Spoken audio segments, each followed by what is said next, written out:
Praise the lord. దేవాది దేవుని పరిశుద్ధ నామములో ప్రియులైన దేవుని బిడ్డలందరికీ హృదయపూర్వకమైన వందనాలు తెలియజేస్తూ ఉన్నాను. దేవుడు మిమ్మల్ని మీ కుటుంబాన్ని దీవించి బలపరిచి ఈ రోజంతను దేవుడు తన సన్నిధిని తోడుగా చేసి మిమ్మల్ని నడిపించును గాక. ప్రతిరోజు కూడా దేవుని మాటలు వింటూ ఉన్నారు కదా.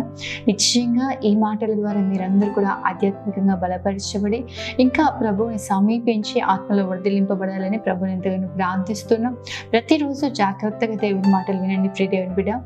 నిశ్చయముగా దేవుడు తన వాగ్దానాలన్నిటిని కూడా మన జీవితంలో నెరవేర్చే దేవుడు. ఆ వాగ్దానాలు నెరవేర్చబడాలి, వాగ్దానాలు పొందుకోవాలంటే మన జీవితాల్లో మనం చేయాల్సింది ఏంటంటే దేవుని వాక్యాన్ని పట్టుకొని దేవుని చిత్తానుసారంగా మనం నడిపించబడగలిగాలి. అప్పుడు ప్రభు నిశ్చయంగా మన జీవితాల్లో ప్రతి వాగ్దానాన్ని కూడా దేవుడు నెరవేరుస్తాడు. నిశ్చయంగా ఈరోజు పరిశుద్ధ గ్రంథంలోంచి యెషయా గ్రంథము 52వ అధ్యాయము 12వ వచనం ప్రతి ఒక్కరు కూడా చదువుదాము. యెహోవా మీ ముందర నడుచును. ఆమేన్. ఒకసారి బిగ్గరగా ఆమేన్ అని చెప్పండి. దేవుడు ఎంత చక్కటి వాగ్దానాన్ని మనకు అనుగ్రహిస్తున్నాడు చూడండి. దేవాది దేవుడు మన ముందర నడుస్తాడంట. నిశ్చయంగా మన ముందు ఒక బలవంతుడు నడిచినా, మన ముందు ఒక అధికారం కలిగిన వ్యక్తి నడిచినా, మన ముందు మనకంటే గొప్పవారు నడిస్తేనే మనం చాలా ధైర్యంగా అనుకుంటూ ఉంటాం. చాలా మనం ధైర్యం కలిగి ముందు కొనసాగింపబడుతూ ఉంటాం. ఎన్ని పరిస్థితులు వచ్చినా, ఎన్ని అపాయాలు వచ్చినా వాళ్ళు ఉన్నారు కదా నా ముందు, వాళ్ళు చూసుకుంటారులే అని ఏ విషయానికి కూడా కలవరపడకుండా, ఏ విషయానికి కూడా మనం భయపడకుండా వెళ్తూ ఉంటాం.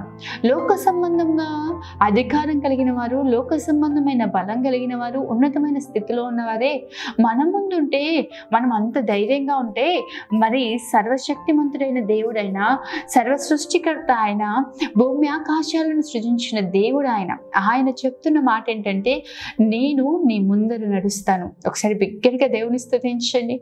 దేవుడు ఎంత అద్భుతమైన రీతిగా మాట్లాడుతున్నాడు చూడండి. మన ముందు నడవడానికి ఎవరు కూడా ఇష్టపడట్లేదేమో. నాకేం అవసరం, నీ గురించి పట్టించుకోవాల్సింది నీ పనులు నువ్వు చూసుకో, నీ కష్టం నువ్వు పడు, నీ బాధ నువ్వు అనుభవించు అని అంటున్న ఈ రోజుల్లో, అంటున్న ఈ పరిస్థితుల్లో దేవాది దేవుడు మనతో వాగ్దానం చేస్తున్నాడు, నేను నీ ముందర నడుస్తాను అని. ఎంత గొప్ప వాగ్దానం చూడండి. ఈరోజు తల్లిదండ్రులు కూడా మన ముందు నిలబడలేని పరిస్థితులు, మనం ప్రేమించి మనతో ఉంటారు జీవితకాలం అనుకున్న వాళ్ళు ఎవరైనా కూడా మన ముందు ఉండలేరు. ఎప్పుడంటే మనం కష్టంలో ఉన్నప్పుడు, బాధలో ఉన్నప్పుడు, ఒంటరితనంలో ఉన్నప్పుడు, వేదనలో ఉన్నప్పుడు ఎవరు కూడా మన ముందు నిలబడరు. సమస్యలో ఉన్నప్పుడు ఎవరు కూడా మన పక్షాన్ని నిలబడరు. కానీ దేవాది దేవుడు ప్రతి సమయంలో ప్రియ దేవుని బిడ్డ, నువ్వు జిగిటగల ఊబిలో పడి ఉన్నా ఆయన నీ పక్షాన్ని నిలబడే దేవుడు. నువ్వు సమస్యల వలయంలో చిక్కుబడి ఉన్నా ఆయన నీ ముందు నిలబడే దేవుడు. మన యుద్ధకు ఒక సమస్య రావాలి అంటే ఆయనను దాటి మన యుద్ధకు ఒక సమస్య రాగలుగుతుంది. ఆయనను దాటే రావాలి ఏ పరిస్థితి అయినా. ఈరోజు ధైర్యం కలిగి ఉండండి. సమస్య నీ కళ్ళ ఎదుట కనిపిస్తుండొచ్చు, భయంకరమైన పరిస్థితులు, భయంకరమైన ఆవేదనలు, మరణం కూడా నీకు ముందు కనిపిస్తూ ఉండొచ్చు. కానీ ఏదైనా సరే దేవుడు మన ముందుండగా అది మన మీదికి రాలేదు. ఏ పరిస్థితి అయినా కూడా మన మీదకి రాలేదు. ఈరోజు నువ్వు ఏ సమస్యలో ఉన్నావో, ఏ వేదనలతో ఉన్నావో, ఏ కలవరంతో ఉన్నావో, ఏ భయముతో ఉన్నావో, ఏ సమస్యలతో అనుదినము నువ్వు పోరాడుతున్నావో, కానీ ఈరోజు దేవుడు చెప్తా ఉన్నాడు, నేను నీ ముందర నడిచే దేవుణ్ణి అని. మనం చూసినట్లయితే నిశ్చయంగా ద్వితీయోపదేశ కాండం 31వ అధ్యాయం 8వ వచనం చూస్తే, నీ ముందర నడిచేవాడు యెహోవా, ఆయన నీకు తోడయుండును, ఆయన నిన్ను విడువడు, ఎడబాయడు, భయపడకము, విస్మయం పొందకము అని ప్రభు ఈరోజు మాట్లాడుతున్నాడు. భయపడకండి ప్రియ దేవుని బిడ్డ, విస్మయం పొందకండి. నీ ముందు నువ్వు జయించలేని ఏ పరిస్థితులు నీ ఎదుట ఉన్నా, ఏ సమస్యలు నీ ఎదుట ఉన్నా, ఏ పోరాటాలు నీ ఎదుట ఉన్నా, ఉద్యోగంలో కావచ్చు, కుటుంబ జీవితంలో కావచ్చు, పరిచయంలో కావచ్చు, నువ్వు వెళ్తున్న మార్గంలో నీకంటే ముందుగా అనేకమైన సమస్యలు పొంచి ఉన్నాయేమో, నువ్వు జయించలేని కొన్ని అనుభవాలు ఎదుట కనిపిస్తా ఉన్నాయేమో, నువ్వు దాటలేని అనుభవాలు కనిపిస్తా ఉన్నాయేమో. దేవాది దేవుడు ఈరోజు వాగ్దానం చేస్తా ఉన్నాడు. నిశ్చయంగా ఇశ్రాయేలు ప్రజలు వాగ్దాన భూమిని స్వతంత్రించుకోవడానికి, వాగ్దాన భూమిలో వారు అడుగు పెట్టడానికి నిశ్చయంగా యోర్దాను నది అడ్డుగా కనిపిస్తా ఉందండి. అయితే దేవాది దేవుడు ఆజ్ఞాపించాడు ఏమని అంటే, నిబంధన మందసాన్ని మోసుకుంటూ యాజకులు ముందుగా వెళ్ళాలి. ఎప్పుడైతే ఆ నిబంధన మందసాన్ని మోసుకుంటూ యాజకులు వెళ్తారో వెనక కొంత దూరంలో ఇజ్రాయేల్ ప్రజలు ఆ మందసాన్ని వెంబడిస్తూ నడవాలి అని చెప్పినప్పుడు, అటు రీతిగానే నిబంధన మందసాన్ని మోస్తూ యాజకులు యోర్దానులో అడుగు పెడుతుండగా అంట వారి అరికాలు నీళ్లకు తగలగానే ఏమైపోయిందంటే యోర్దాను ఎక్కడో ఆగిపోయిందంట, నిలిచిపోయిందంట. యోర్దాను ఆరిన నేలగా మార్చబడింది. ఈరోజు ప్రతి పరిస్థితుల్లో దేవుణ్ణి ముందుగా పెట్టండి, ప్రభువుకు అప్పగించండి.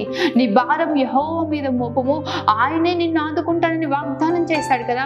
ఈరోజు ఏదో ఒక పోరాటంలో నువ్వు అడుగు పెట్టవలసి వస్తుందేమో. దావీదు తన జీవితంలో విజయం పొందుకోవడానికి, గొల్యాతు పైన విజయము పొందుకోవడానికి కారణం ఏంటి అంటే, దావీదు చెప్పిన మాట, నేను కాదు యుద్ధం చేసేది, సైన్యములకు అధిపతియగు యెహోవా పేరిట నీ మీదకి వస్తున్నాను, యుద్ధం యెహోవాదే అన్నాడు.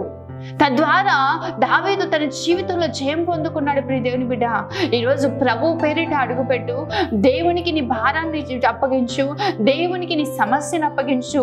యెహోవా నీ పక్షమును నిలబడి నిశ్చయంగా నీ కొరకు రాజ్యమాడే దేవుడు ఆయన చెప్తా ఉన్నాడు, నీ ముందర నేను నడుస్తాను. ఇజ్రాయేలు ప్రజల ముందర నడిచింది ఆయనే, నిన్ను విడువడు ఎడబాయడు ఆయన ఎప్పుడు కూడా నీ పక్షాన నిలబడే దేవుడు. ప్రియ దేవుని బిడ్డ, అదే విధంగా చూస్తే 139వ కీర్తన 5వ వచనం మనం చదివినట్లయితే, వెనుకను ముందును నీవు నన్ను ఆవరించి ఉన్నావు. ప్రభు మనల్ని ఆవరించి ఉన్న దేవుడు. మన చుట్టూ కూడా ఆయన మనల్ని ఆవరించి ఉన్నాడు. ఏ వైపు నుంచి మనకు ఆపద కలగకుండా, ఏ వైపు నుంచి మనకు ఇబ్బంది కలగకుండా ఆయన మన ముందర మాత్రమే కాదు, మన వెనుకను మన ముందును కూడా నడిచే దేవుడై ఉన్నాడు. అదేవిధంగా ద్వితీయోపదేశకాండం 1వ అధ్యాయం 30వ వచనంలో చూసినట్లయితే, యెహోవా ఇజ్రాయేలు ప్రజల కంటే ముందుగా వెళ్ళి శత్రువులందరినీ కూడా అక్కడి నుంచి తరిమి వేసి వాగ్దాన భూమిని వరకు అనుగ్రహించినట్లుగా మనం చూస్తూ ఉంటాం. ఈరోజు ధైర్యం తెచ్చుకొని నిలబడండి, ప్రభువు నీ ముందర ఉన్నాడు. ఏ సమస్యలో ఉన్నా, ఏ పోరాటంలో ఉన్నా, ఏ పరిస్థితులు నీ ఎదుట ఉన్నా యెహోవా నీ ముందర ఉన్నాడు. ధైర్యం తెచ్చుకో. దేవాది దేవుడు నీ ముందర నడుస్తూ ఉండగా గొప్ప జయాన్ని ప్రభువు నీకు అనుగ్రహించగలిగిన దేవుడు. దేవుడు మన ముందర నడుస్తే జరిగే కార్యాలు 2 చెప్తాను, జాగ్రత్తగా విందాం. మనం చూసినట్లయితే యెషయా గ్రంథము 45వ అధ్యాయం 2వ వచనం మనం చదివితే, నేను నీకు ముందుగా పోవచ్చు, మెట్టగానున్న స్థలములను సరాలము చేసేదను. దేవుడు చెప్తున్న మాట ఏం తెలుసా, ఆయన మన ముందర నడిచినప్పుడు జరిగే కార్యం ఏంటంటే, ఆయన మనకు ముందుగా పోవచ్చు, మెట్టగానున్న మార్గాలను సరళం చేస్తాడంట. నువ్వు వెళ్ళే ప్రయాణంలో ఎప్పుడైతే దేవుణ్ణి ముందుగా పెట్టుకునే అనుభవం నీకు ఉంటుందో, ప్రభువుని వెంబడించే అనుభవం నీకు ఉంటుందో, ప్రభువు నడిపిస్తున్న మార్గంలో, దేవాది దేవుడు నడిపిస్తున్న మార్గంలో నువ్వు నడిచే అనుభవం నీకు ఉంటుందో, దేవుడు నీకంటే ముందుగా వెళ్ళి మెట్టగా ఉన్న ప్రతి మార్గాన్ని దేవుడు సరళపరుస్తాడు. ఎందుకు అంటే, ప్రభువు నడిపించే మార్గంలో నువ్వు వెళ్తా ఉన్నావు, ఆయనను నీవు ముందుగా పెట్టుకున్నావు. ఆయన నీకు ఉపదేశం చేసే దేవుడు, నువ్వు నడవలసిన మార్గాన్ని నేను నీకు చెప్తానని వాగ్దానం చేసిన దేవుడు ఆయన. ప్రభు నడిపిస్తున్న మార్గంలో నడవండి ప్రియ దేవుని బిడ్డ. ఆ మార్గము ఇరుకమైన మార్గమే. ఆ మార్గంలో ఎన్నో శోధనలు, ఎన్నో సమస్యలు, ఎన్నో ఇబ్బందులు నీ ఎదుట కనిపిస్తూ ఉండొచ్చు. ఆ మార్గం అనుకూలంగా కాదు, ప్రతికూలంగానే కనిపిస్తూ ఉండొచ్చు. కానీ ఎప్పుడైతే నీవు ఆ మార్గంలో నడవడం ప్రారంభిస్తావో, ప్రభువు నీకంటే ముందుగా వెళ్ళి మెట్టగా ఉన్న ప్రతి మార్గాన్ని కూడా ప్రభు సరళపరుస్తాడు. ఎందుకు ఈ మాట చెప్తున్నానంటే, తాను శోధింపబడి తను మన యొక్క శ్రమను అనుభవించి ఉన్నాడు కాబట్టి శోధనలో ఉన్న వారికి సహాయం చేసే దేవుడు ఆయన నడిపిస్తున్న మార్గంలో వెళ్ళండి. నిశ్చయంగా ప్రియ దేవుని బిడ్డ, దేవుడు మీ మార్గాలను సరళం చేస్తాడు. కొంతమంది ఉద్యోగాల్లో కావచ్చు, చేతి పనులు కావచ్చు, సేవ పరిచయలు కావచ్చు, దేవుడు వెళ్ళమన్న మార్గంలో వెళ్ళరు. దేవుడు చేయమన్న పని చేయరు. ప్రభువా ఇది కష్టంగా ఉంది, నాకు ఇది ఇబ్బందికరంగా ఉంది, దీన్ని నేను చేయలేను ప్రభువా, ఇది నా వల్ల కాదు ప్రభువా అని ముందే ఆ మార్గంలోకి వెళ్ళక ముందే వారు పక్కకు తప్పుకొని, నాకు సులువుగా ఇది ఉంటుంది, నేను ఇది చేయగలుగుతాను అని వేరొక మార్గంలో వెళ్ళిపోతూ ఉంటారు. సొదొమ గొమొర్రా నుంచి లోతును బయటికి తీసుకొని వచ్చేటప్పుడు దూతలు చెప్తా ఉంటారు, మీరు ఆ గ్రామానికి పారిపోండి, ఆ గ్రామానికి వెళ్ళండి అంటే లోతు అంటా ఉంటాడు, మేము అంత దూరం వెళ్ళలేము, నేను ఈ పర్వతం దగ్గరికి వెళ్తాను అని. తద్వారా లోతు జీవితంలో భయంకరమైన స్థితులు మనం తర్వాత చూస్తూ ఉంటాం. ఈరోజు మీకు సులువైన మార్గం కాదు, ప్రభువు మిమ్మల్ని నడిపిస్తున్న మార్గంలో వెళ్ళండి. చాలాసార్లు చెప్తా ఉంటాను, దేవుడు ఇజ్రాయేలు ప్రజలు నడిపిస్తున్న మార్గంలో ఇజ్రాయేల్ ప్రజలు వెళ్తా ఉన్నారు. 40 సంవత్సరాల అరణ్యంలో ఆ మేఘము ఎటు వెళ్తా ఉంటే అటు వెళ్తా ఉన్నారండి వాళ్ళు. అంతే, ఇంకా సులువైన మార్గం కదా, కొద్ది రోజుల ప్రయాణమే కదా అని వెళ్ళిపోవాలనుకోలేదు. ఆ మేఘాన్ని వెంబడిస్తూ, ప్రభు మేఘాన్ని వెంబడిస్తూ మేఘంలో వారు సంచరిస్తూ ఉన్నారు. తద్వారా వారి జీవితంలో జరిగిన కార్యం ఏంటి తెలుసా? పగలు మేఘస్తంభంగా, రాత్రి అగ్నిస్తంభంగా దేవాది దేవుడు వారికి తోడై ఉన్నాడు. దేవుడు వారికంటే ముందుగా వెళ్ళి వారి శత్రువులందరినీ కూడా దేవుడు తరిమివేశాడు. అదే విధంగా ప్రతి దినము వారికి కావాల్సిన మన్నాన్ని ప్రభు కుమ్మరిస్తా ఉన్నాడు. వారి చెప్పులు అరిగిపోలేదంట, వారి బట్టలు చినిగిపోలేదంట. దేవుడే వారి పక్షాన నిలబడి ఉన్నాడు. వారు అడిగిన యావత్తును కూడా ప్రభు వారికి దయచేస్తా ఉన్నారు. వారు మాంసం అడిగితే మాంసం దేవుడిచ్చాడు, బండ నుంచి మధురమైన జలాలు దేవుడిచ్చాడు. వారు ఏది అడిగితే ప్రభు వారికి ఇస్తా వచ్చాడు. ఎందుకు అంటే దేవుడు నడిపిస్తున్న మార్గంలో వెళ్తా ఉన్నారు. ఈరోజు కఠినంగా అనిపించిన, చాలా భారమైన పరిస్థితి అనిపించిన, ప్రతికూలమైన అనుభవం అనిపించిన, అది ఉద్యోగమే కానీ, నీ వ్యక్తిగత జీవితమే కానీ, కొంతమంది వివాహంలో కూడా సొంత ఆలోచనలతో వెళ్ళిపోతూ ఉంటారు. వారి సొంత డెసిషన్స్ వారికి అనుకూలమైన మార్గంలో వెళ్ళిపోతూ ఉంటారు.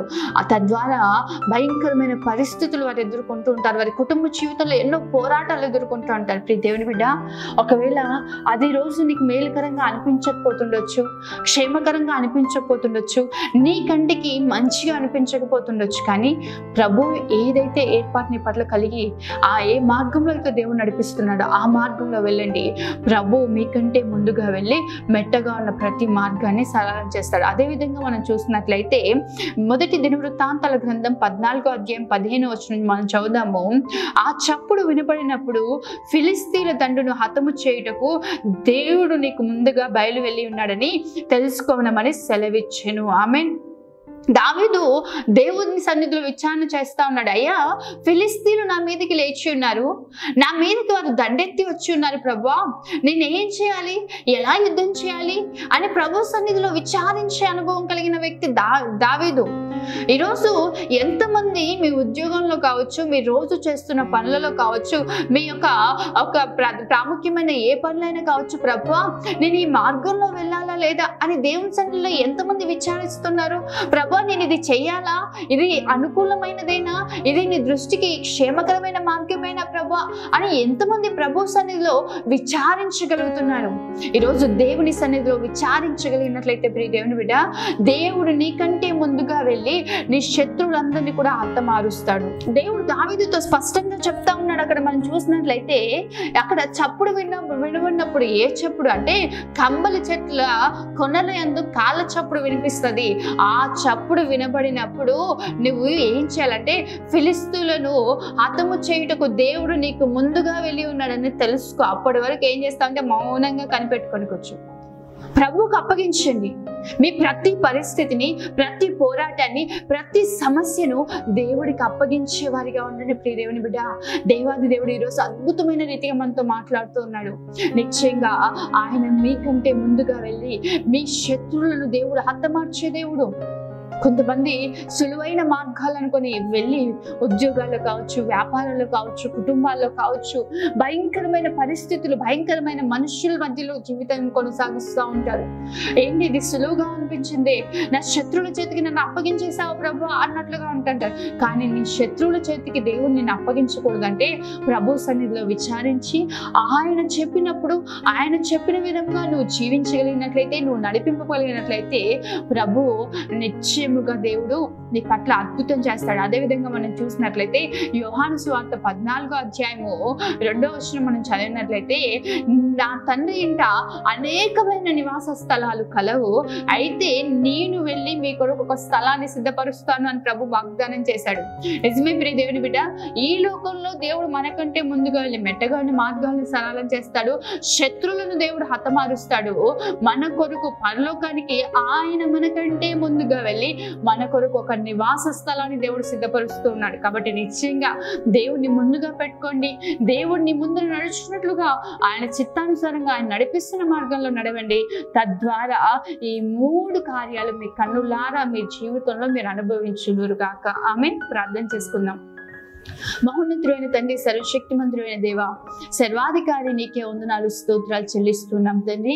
ఈ ఉదయమున ఎంత మంచి ప్రభా మాటల ద్వారా మమ్మల్ని బలపరిచినందుకు స్తోత్రాలు చెల్లిస్తున్నాం. నిజమే ప్రభా, నీవు మాకంటే ముందుగా వెళ్ళే దేవుడు.